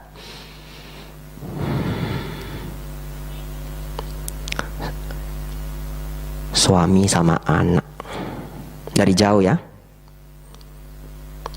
berdua. Ini masalah keluarga. Datang ya, Bante, selamat siang. Ya, selamat siang. Ada apa keluarganya? Wah, Bantenya sakti, ya toh? Iya Bante, ini sudah, jangan melekat. Semua orang melekat kalau ada problem, betul ya? Jangan melekat. Udah Bantenya kasih saya nasihat. Lalu dia ngomong, biarkan dia cerita. Kalau Bapak Ibu punya kemampuan IQ yang cukup tinggi ya, tidak susah. Nanti dia akan ngomong sendiri. Contoh lain, orang datang, ibu sama anaknya datang, sakit. Bante saya sakit, sudah ke dokter tidak sembuh-sembuh. Ya itu ada yang ganggu. Ya pasti, kalau dia sudah sampai datang ke mbah dukun ya, dia itu sendiri sudah bersugesti kalau ada yang ganggu, betul ya? Apalagi sekarang kita perkuat sugestinya. Ya, ada yang ganggu. Siapa mbah? Siapa? Nggak perlu tahu. Nanti jadi benci. Ya betul ya? Oh bijaksana, mbah dukun bijaksana. Nanti jadi benci. Bukan orang jauh. Dia kasih tahu juga. Ya pasti bukan orang jauh lah. Orang jauh kan nggak kita ganggu toh. Iya toh. Bukan orang jauh. Siapa mbah? Siapa bang? Ya dulu kamu pernah bikin dia sakit hati. Betul ya? Nanti praktek sendiri kalau tidak percaya. Tapi harus meyakinkan ya. Ya kamu pernah bikin dia sakit hati. Oh iya mbah, dulu adiknya kakek saya, kami rebutan warisan. Sudah, jangan membenci. Dia sudah buka kartu as ya. Kita lanjut. Kita akan lanjut. Sudah, nanti kita urus. Nah, anakmu sakit toh, suruh ini karyawannya ya, bawa telur. Nah ini tekniknya saya ajari ya. Ini serius ini. Bawa telur. Tapi jangan dipraktekkan ya. Telur ini dibacain mantra dulu ya. Lalu gosok-gosok di bagian yang sakit. Setelah gosok-gosok ya, ceplok ya, busuk. Wah, ini sudah gawat ini. Sudah gawat. Lalu, dia percayalah. Disuruh buat ritual apapun mau. Bayar ndak mbah? Ndak usah ngomong uang. Selalu begitu. Nggak usah ngomong uang. Tapi syaratnya ada. Kamu harus cari ini, bubuk mutiara. Gimana mbah cari bubuk mutiara? Dulu ada pasien saya, aduh dia cari itu, si itu. Nanti saya kasihlah nomor HP-nya. Ya yang jual kawannya, bagi hasil. Mbahnya nggak minta uang, selalu begitu. Kalau saya mau jadi mbah dukun palsu bisa Bapak Ibu. Karena dari kecil saya sudah melihat begitu banyak praktek perdukunan. Dari kecil saya banyak melihat praktek perdukunan. Dari mana telur itu bisa keluar cairan busuk? Gampang. Telur itu dikasih obat dulu, nanti dia jadi agak lunak. Ya sejenis cuka begitu ya. Ya tapi ada obat khususnya. Lalu pakai jarum yang lembut, suntik telurnya keluar. Setelah keluar, ganti yang busuk. Nah, itu tekniknya ya. Kalau jeruk purut lebih gampang lagi ya. Kalau jeruk purut itu gosok belah dua hitam ya. Gampang. Tinggal masukkan aja sesuatu yang bisa membuat jeruk purut itu jadi busuk ya. Atau suntikkan saja sesuatu yang sudah busuk ke tengah jeruk purut itu. Isap bisa keluar paku. Pernah lihat? Pakai bambu ya. Ini sakit nih. Bisa isap keluar paku. Ada tekniknya. Pakunya simpan dulu di dalam mulut. Ini samping ini, pernah lihat marmut nggak makan kacang? Ini simpan sampai ini gembung ya. Ini beneran bisa nyimpan paku. Kalau saya bukan biku, saya praktekkan beneran ya. Kalau biku jangan ya, nanti viral ya. Ini bisa masuk paku, banyak bisa. Mungkin ini kanan bisa 6, kiri bisa 6 ya. Bapak Ibu nanti tes sendiri, ketelan jangan salahkan saya ya. Harus latihan dulu. Ya nanti dia pura-pura isap. Ini pakunya dia turunkan sambil dia tekan-tekan goyang-goyang. Ya. Ini sangat meyakinkan. Nah, kalau kita kebetulan ketemu tukang ramal atau dukun atau tangsin yang palsu, aduh sudahlah sialnya minta ampun.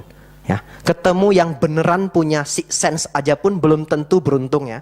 Apalagi ketemu yang palsu, amsyong lah ya. Siap-siaplah habis uang. Banyak teknik lain ya, tapi saya jangan cerita semua nanti jadi kursus dukun ya. Ya, jadi itulah kenyataannya. Tetapi ya, saya mau bahas ini ya. Ini penting. Bapak Ibu tidak perlu khawatir ya. Kalau merasa nasibnya buruk. Kalaupun sekarang merasa nasibnya buruk. Banyaklah berbuat baik. Kenapa? Sang Buddha pernah mengatakan nasib buruk itu datang dari karma buruk. Karma buruk beliau pernah mengibaratkan sebagai garam, ya, batu garam. Dulu tidak ada garam pasir ya, masih batu garam. Karma baik diibaratkan air. Kalau seseorang memiliki karma baik yang sedikit, ya, ibaratnya dia hanya punya segelas air. Dia celupkan batu garam ke dalam segelas air. Dia larutkan, dia minum. Apa yang terjadi? Asin. Bisa mati loh Bapak Ibu.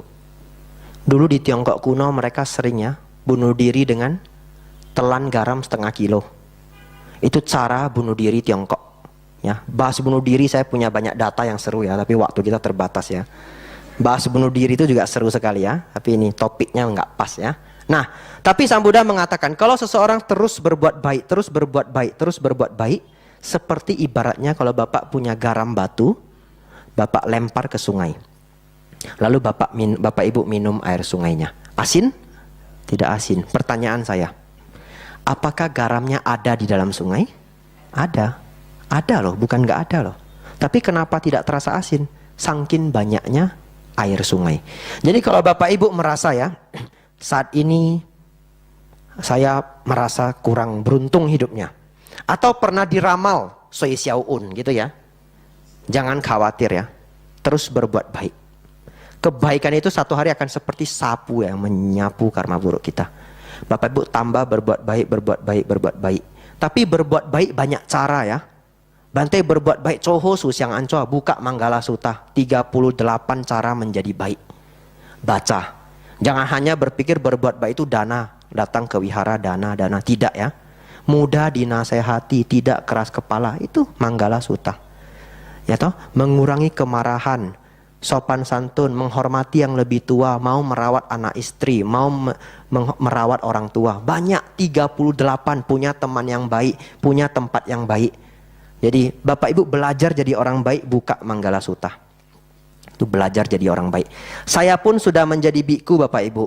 Kalau saya sedang merenung, saya buka Manggala Sutta, saya cek poin-poin apa yang saya belum punya. Saya cek.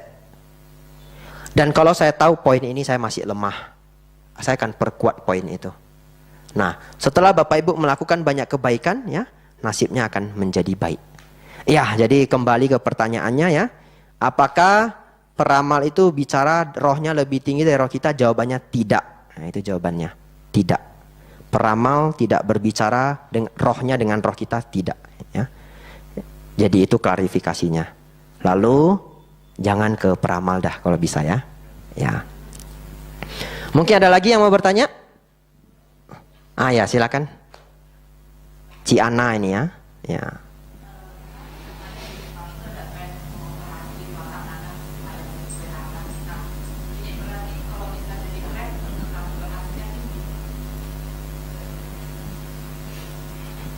Harus survei ini ya.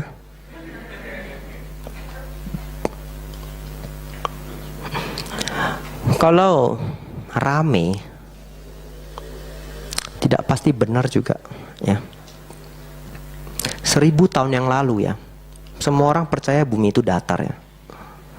Tapi ternyata bumi ya tidak datar ya. Sekarang mulai lagi ya, katanya bumi datar lagi ya. Nah, kalau laris belum tentu pasti benar. Contoh ya, di Indonesia beberapa kali sering terjadi ini ya, fenomena perdukunan ya. Siapa itu anak kecil yang celup batu ke air? Ponali ya. Ponari ya, ponari. Itu laris bener loh. Pernah lihat di berita? Dulu ponari itu praktek, saya masih belum jadi biku. Jadi saya masih sempat lihat beritanya. Wah hebat ya, celup ya. Wah laris ini ya. Apotik Ko Sucipto kalah ya. Nah, celup jadi uang ini. Rame panjang sekali, laris loh. Tapi bagaimana? Tidak benar juga. Karena buktinya apa? Buktinya setelah lama dia drop, tidak laris lagi. Berarti hanya fenomena sementara. Kalau ponari benar-benar sakti ya, dia bakal tetap laris sampai hari ini. Ini sangat sering terjadi di produk MLM ya. Saya nggak boleh ngomong produk ya, padahal ini hafal saya semua ya. Produk MLM selalu begitu. Dia muncul, laris. Dari yang gopak, ceng, go tiao, cap go tiao ada ya. booming, semua orang konsumsi. Tapi dia setelah beberapa waktu hilang. Kenapa? Karena tidak 100% real seperti apa yang diungkapkan, segala penyakit bisa sembuh. Nah, ya, tapi nanti saya ngomong banyak ke Sucipto, bisa produknya kurang laris ya. Enggak lah ya, ada yang obat juga ya. Nah, jadi kalau ingin tahu, ini nanti buktikan sendiri. Coba cek 10 tahun lagi, mungkin tren itu sudah tidak ada. Nah, itu caranya. Kalau ingin membuktikan, next 10 years, dia akan decreasing, akan berkurang. Jadi itu membuktikan kalau tren itu hanya sekedar tren. Karena tren-tren untuk mendapatkan keberuntungan ini sering terjadi di masyarakat ya. Tren lohan, wah lohan bawa rezeki, semua orang piara lohan. Iya, sampai ada orang jual panter beli lohan. Iya, dulu teman papa saya dia jual panter beli lohan. Jatuh cucelai pai husi. Aduh, sedih sekali. Dia bawa pulang ikannya mati seminggu. Gimana itu? Ini orang semua berpikir lohan bawa rezeki.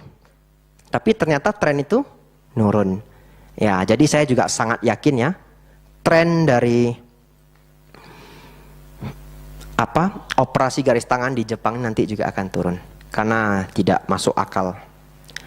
Hanya memang ya, mungkin orangnya setelah operasi ya, dia akan tersugesti untuk menjadi semangat. Dan itu benar-benar sangat kuat.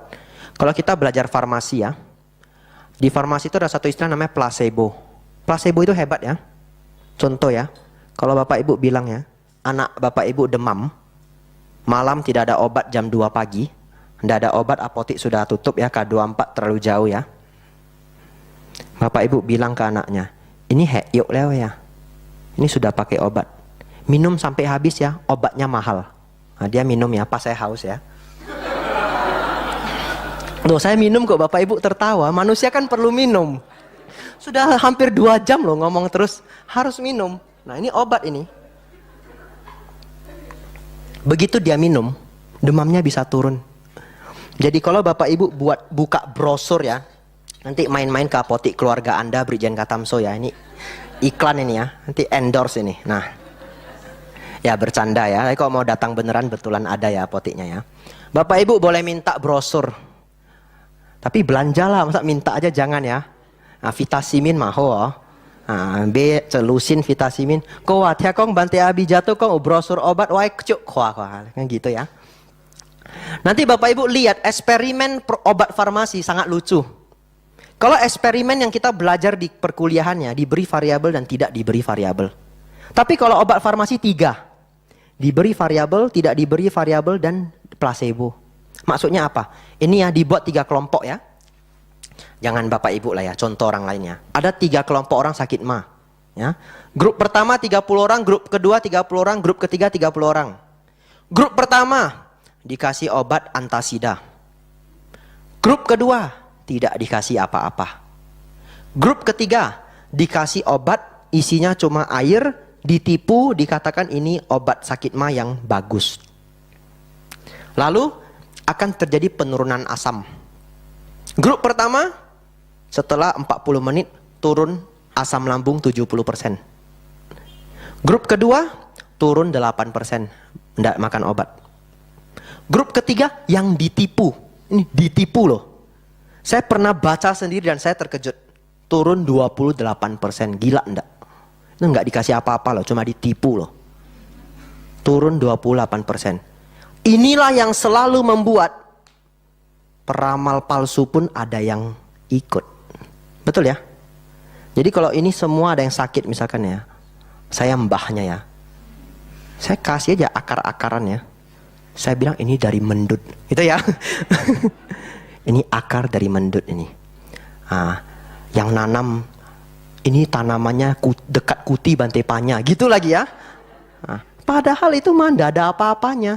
Saya bagi ke semua yang datang di sini. Pasti ada yang mengatakan jadi lebih enakan.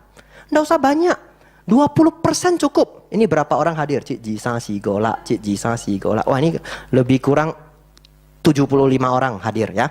Nah ini 75 orang, 20% berapa orang? 15 ya. Nah 15 orang cukup. nanti 15 orang dia anggap dia sembuh ya. Dia bawa temannya 2, kan lumayan ya. 30, sembuhin lagi, bawa lagi, bawa lagi, bawa lagi. Cut miahi ya. Kalau zaman dulu ya, tahu ndak mereka kasih apa? Kasih nomor ya. Zaman dulu orang sering cari nomor di dukun ya. Yang datang 75 orang. Misalkan ya, ini Kong It, Kong Ji, Kong Sa, Kong Si, Kong Go, Kong La gitu ya. Pasti tiap hari ada yang menang.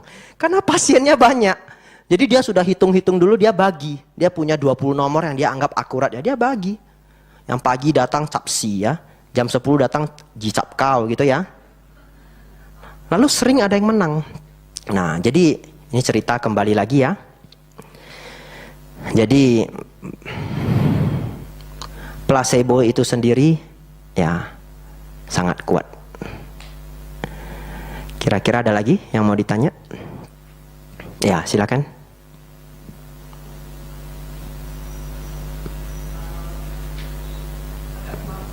Boleh ya.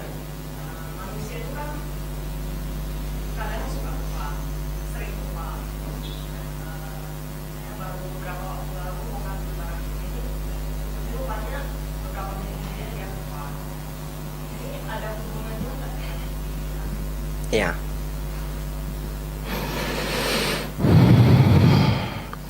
Ini berhubungan dengan cara kerja otak ya.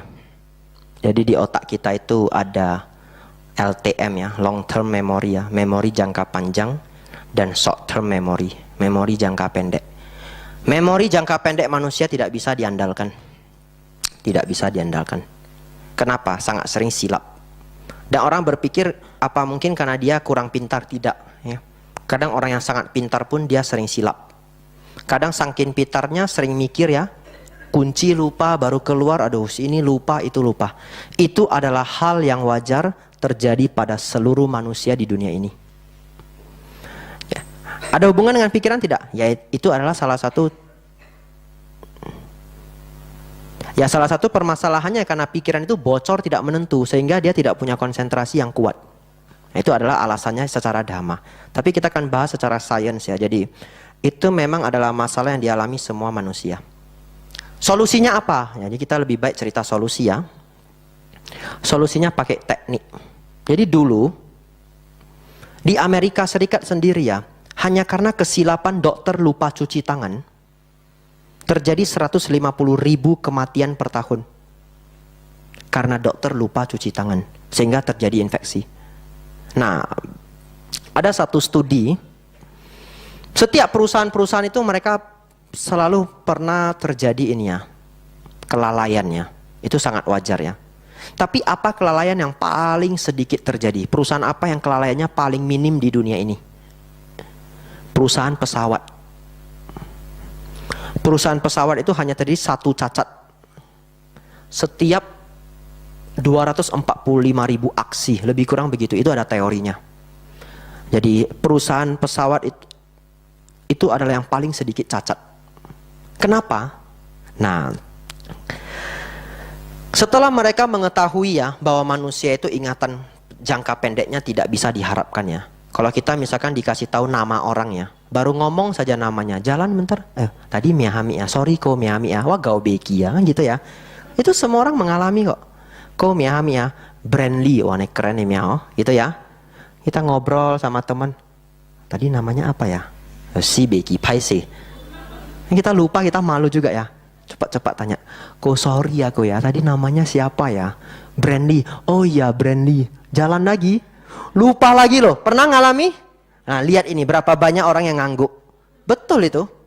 Nah jadi itu adalah hal yang sangat wajar. Setelah mereka mempelajari bahwa manusia punya kelemahan dalam memori jangka pendek.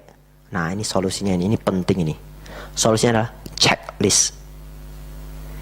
Akhirnya perusahaan pesawat membuat checklist. Apa yang tidak boleh lupa itu dibuat checklistnya. Jadi ada tukang checklistnya. Apa yang belum cek.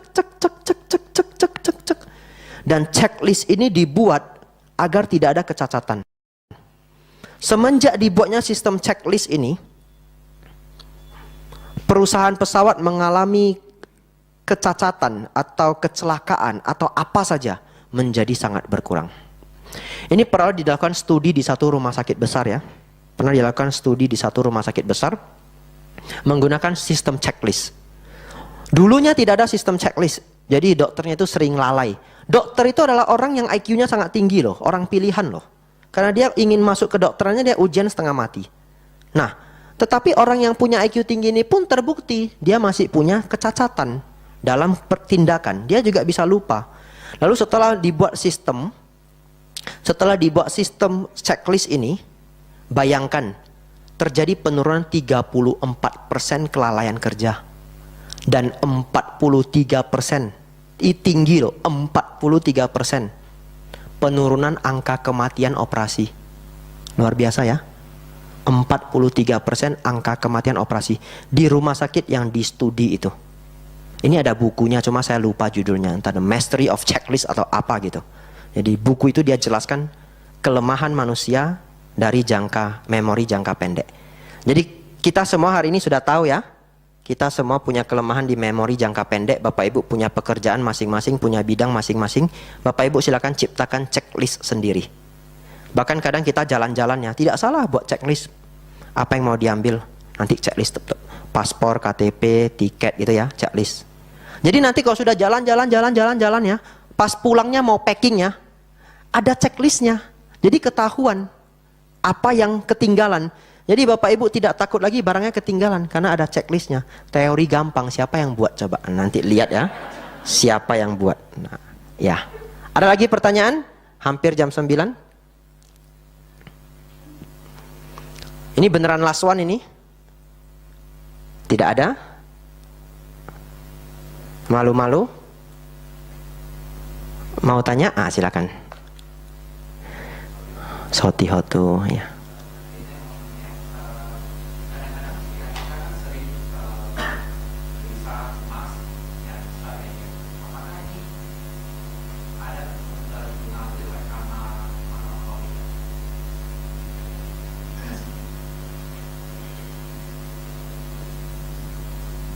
Ya sebenarnya kalau pembahasan dalam dhamma yang tinggi ini ada kontroversial ya, tapi saya tidak bahas dhamma yang advance level ya.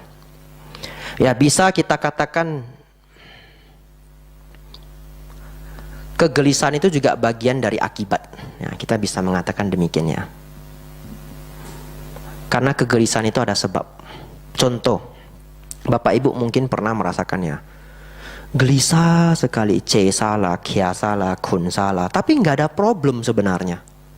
Ya, mikirin kok gelisahnya, simloan gitu ya. Nggak ada problem. Tahu ternyata kenapa?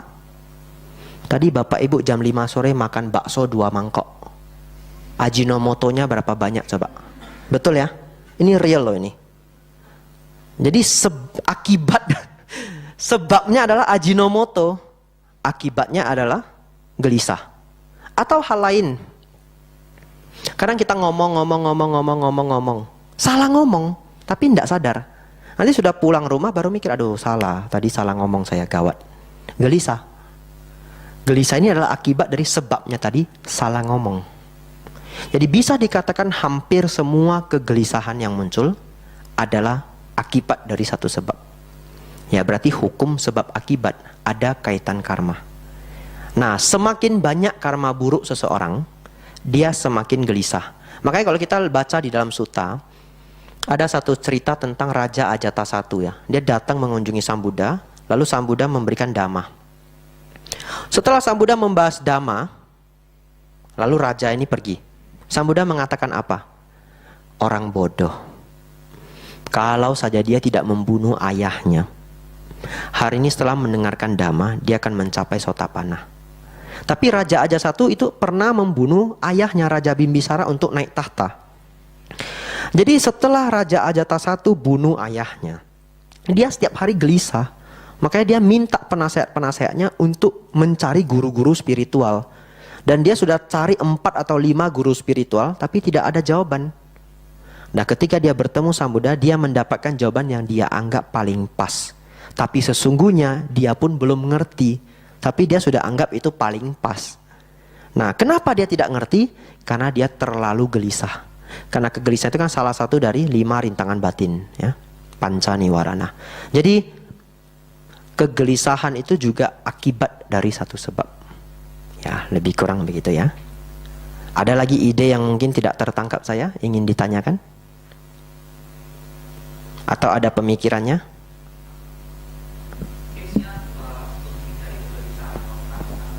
Ya, rawat sila dengan baik. Itu tipsnya. Rawat sila dengan sempurna. Kalau rawat sila dengan sempurna, kita sangat jarang gelisah. Paling sering gelisah itu karena apa? Salah ngomong. Colang simtia. Tapi udah keceplosan. Kalau kita belajar musawadah, werakmani, sikha padang. Musawadah itu bukan hanya tidak bohong loh. Tidak adu domba, tidak fitnah ya. Tidak gosip yang negatif ya. Kemudian tidak bohong. Nah, tidak adu domba, tidak kata kasar. Tidak adu domba, tidak kata kasar, tidak fitnah, tidak gosip yang buruk. 4 ini susah loh dilatih. Kelihatannya gampang. Susah loh dilatih. Tapi kalau kita benar-benar bisa latih 4 ini dengan baik ya. Tidak gosip yang buruk. Artinya kita tidak mau ngomongin kejelekan orang. Susah loh ini dilatih. Susah loh dilatih. Nah ini hanya senyum itu ya. Berarti ini nanti mikir sendiri ya. Latihlah pelan-pelan kurangi. Semua orang punya kok karakter buruk ini. Tapi kurangi. Kalau kita bisa ya. Musawadah werakmani, tidak menggunakan ucapan yang salah, kita pegang baik-baik. Tidak mau membuat makhluk lain menderita, kita pegang baik-baik. Tidak mau ngambil barang yang bukan milik, kita pegang baik-baik. 5 sila saja, tidak usah banyak. Pegang baik-baik. Sudah akan membuat kegelisahan itu jarang muncul. Ya. Lalu kalau muncul bagaimana? Pakai teknik nafas yang tadi. Ya, karena teknik nafas itu berlaku untuk semua jenis stres. Gelisah itu adalah stres. Makanya kalau gelisah nafasnya berat. Gelisah. Jantungnya berdegup dup. Ya, atur nafas. Kalau untuk latihan yang terbaik, latihanlah meditasi. Tapi meditasi itu perlu dilakukan berulang-ulang. Mending 20 menit sehari tapi continue daripada setahun sekali tapi 15 jam seminggu. Iya. Karena 20 menit per hari atau bahkan hanya 10 menit dah per hari, tapi continue, maka skill kita untuk mengatur fokus akan menjadi lebih baik. Nah tadi saya mengatakan bahwa emosi itu selalu berkaitan dengan fokus. Gelisah itu adalah bagian dari emotion ya, bukan hanya emosi yang marah ya, tapi emosi dalam artian luas. Gelisah itu emosi, marah itu emosi, kecewa itu emosi, malu itu emosi. Emosi adalah masalah fokus. Ada orang dia sudah gelisah, berminggu-minggu dia gelisah. Kenapa? Dia pikir apa yang dia lakukan itu salah. Tiba-tiba temannya datang, kamu nggak salah kok, itu biasa aja. Oh iya biasa aja. Iya biasa aja. Kamu yang salah mikir. Begitu dia anggap itu biasa, gelisahnya hilang. Kenapa? Selama ini dia fokus kalau itu adalah kesalahan. Jadi emosi adalah selalu masalah fokus. Makanya kalau fokus kita kuat ya, terutama pada nafas masuk, nafas keluar. Kalau kita latihan anapanasati, ketika kita mempraktekkan teknik untuk mengalihkan emosi kita itu akan menjadi jauh lebih cepat, akan menjadi lebih skillful. Jadi walaupun latihannya hanya setiap lampu merah misalkan, nanti bisa dipraktekkan setelah 4 bulan 5 bulan ya. Kalau tiba-tiba ada sesuatu hal yang membuat kita stres ya, 2 nafas 3 nafas problemnya berkurang. Nanti tes sendiri ya. Ya lebih kurang seperti itu. Ya jam 9 pas ya. Nah, harus tutup ya. No tiam ceng leo ya. Ya Bapak Ibu, semoga apa yang kita diskusikan hari ini membawa manfaat besar untuk kita semua. Sabi sata bahwantu sukitata, semoga semua makhluk hidup berbahagia.